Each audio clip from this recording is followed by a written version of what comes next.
বেআইনি রেস্তোরাঁ, ধাবা বন্ধের দাবি জানিয়েছে Barak Valley hotel and restaurant association. এগুলোতে মদ পরিবেশনের বিরুদ্ধে ব্যবস্থা গ্রহণের দাবি জানানো হয়েছে।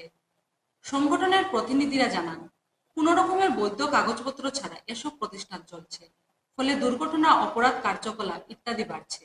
এ ব্যাপারে প্রশাসনিক পদক্ষেপ নিতে দাবি জানান সংগঠনের কর্মকর্তারা। এ নিয়ে আয়োজিত সাংবাদিক সম্মেলনে বিস্তারিত তুলে ধরেন তারা।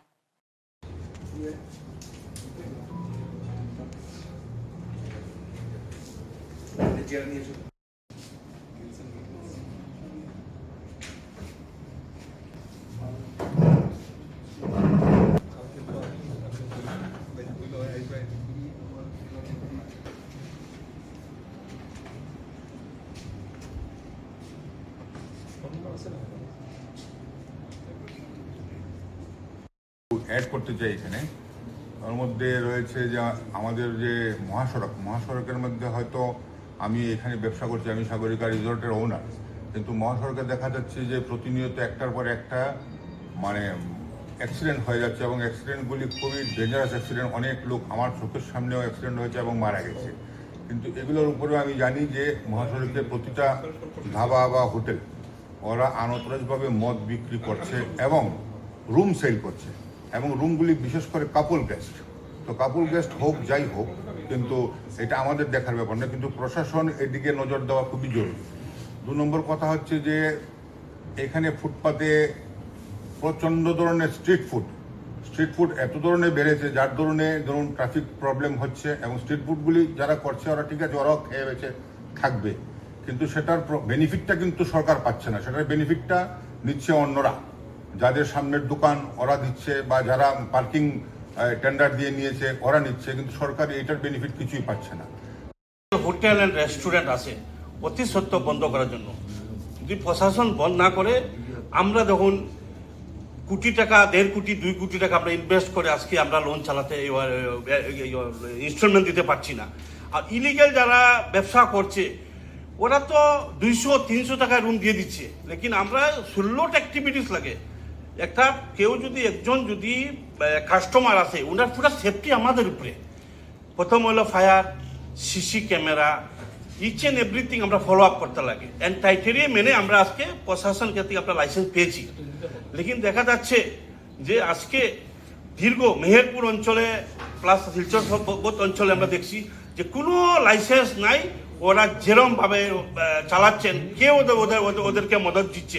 আগামীতে কোনোদিন কোনো ঘটনা যদি ঘটে, তা কে দায়ী হবে? This is my appeal to the government to stop this type of unauthorized sale of liquor, food and rooms also.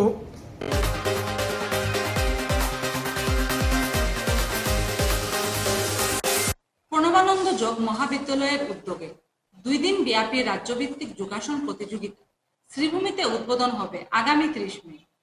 মোট 14টি জেলার 400 প্রতিযোগিতা অংশগ্রহণ করবেন।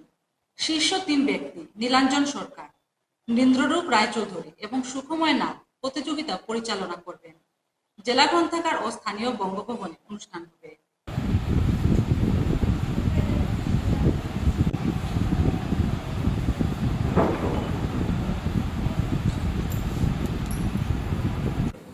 নমস্কার। প্রথমে শ্রীভূমিবাসী সবাইকে আমাদের প্রণবানন্দ যোগ মহাবিদ্যালয়ের পক্ষ থেকে অসংখ্য ধন্যবাদ জানাচ্ছি। আপনাদের আশীর্বাদ নিয়ে আমরা এবার তৃতীয়বারের মতো আসাম যোগাসন স্পোর্টস চ্যাম্পিয়নশিপ আয়োজন করতে চলেছি। 2 দিন ব্যাপী আমাদের অনুষ্ঠান হবে। আর এর মধ্যে আমাদের ওয়ার্ল্ড প্রেসিডেন্ট নীলাঞ্জনা সরকার মহাশয় আসছেন, ডিরেক্টর ইন্দ্ররূপ রায়চৌধুরী মহাশয় আসছেন এবং এশিয়া প্রেসিডেন্ট সুখমনাথ মহাশয় আসছেন। এছাড়া আমাদের আসাম থেকে বিভিন্ন জেলা অংশগ্রহণ করছেন।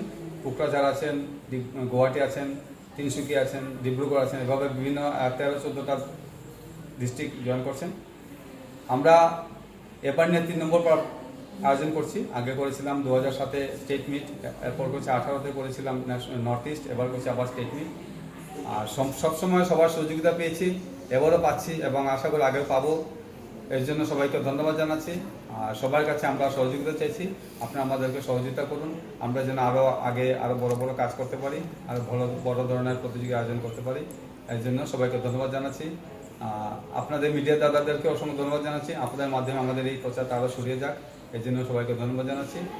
সবাইকে আহ্বান করছি, আমরা এখানে রুলস আছে যে অ্যাফিলিয়েটেড ইউনিট যারা আছেন আমাদের এই united council of martial art sports ফেডারেশনের তরফ থেকে যারা অ্যাফিলিয়েটেড ইউনিট তারাই শুধু এই প্রতিযোগিতায় অংশগ্রহণ করতে পারবে। ডিস্ট্রিক্ট আছে আমাদের যে ডিব্রুগড় আছে, তিনসুকিয়া আছে, গুয়াহাটি আছে, কোকরাঝার আছে, ডিমা হাসাও আছে, বরাকের 3টা ডিস্ট্রিক্ট আছে, আরও 1-2টা ডিস্ট্রিক্ট তেজপুর থেকেও আসছেন। আর এখানে আমরা আশা করছি 400 থেকে 500 কম্পিটিটার্স হবে। আমাদের ডিস্ট্রিক্ট লেভেলের প্রোগ্রাম হচ্ছে, প্রথম দিন আমরা ডিস্ট্রিক্ট লেভেলে ইনোগ্রেশন করবো 30 তারিখ, তারপর আমরা একটা পার্ট নিয়ে যাব বঙ্গভবনে আমাদের ইউরোপিয়াস কম্পিটিশনটা, তারপরের দিন আমাদের রোববার সকাল 9টা থেকে ডিস্ট্রিক্ট লেভেলে টোটাল প্রোগ্রামটা হবে। কতদিনের প্রোগ্রাম হবে? প্রোগ্রাম 2 দিনের, আমাদের 2 দিনের প্রোগ্রাম, 30 মে 31 মে। এটা খুব এন্ট্রি ফিস হয়েছে নাকি? একটা প্রতিযোগিতা করতে গেলে যেহেতু আমাদের সরকারি নয়, আমাদের এন্ট্রি নিতেই হয়। একটা এন্ট্রি ফিস আছে, এর মধ্যে আমাদের এন্ট্রি ফিস থেকে একটা পার্সেন্টেজ ন্যাশনাল ফেডারেশন দিতে হয়। আদারওয়াইজ আমরা এই পয়সার উপরেই থাকা খাওয়ার সব ব্যবস্থা করছি। আদার্স আমাদের সরকারের কোনো সহযোগিতা হয় না, দেওয়া হয়নি এখনো। এই জন্য আমরা প্রতিযোগিতার জন্য কিছু এখানে অভিভাবক অনেকে আছে আমাদের সহযোগিতা করছেন আর্থিকভাবে, অন্যদের সহযোগিতা নিয়ে এবং এন্ট্রি ফিস নিয়ে আমাদের প্রতিযোগিতা।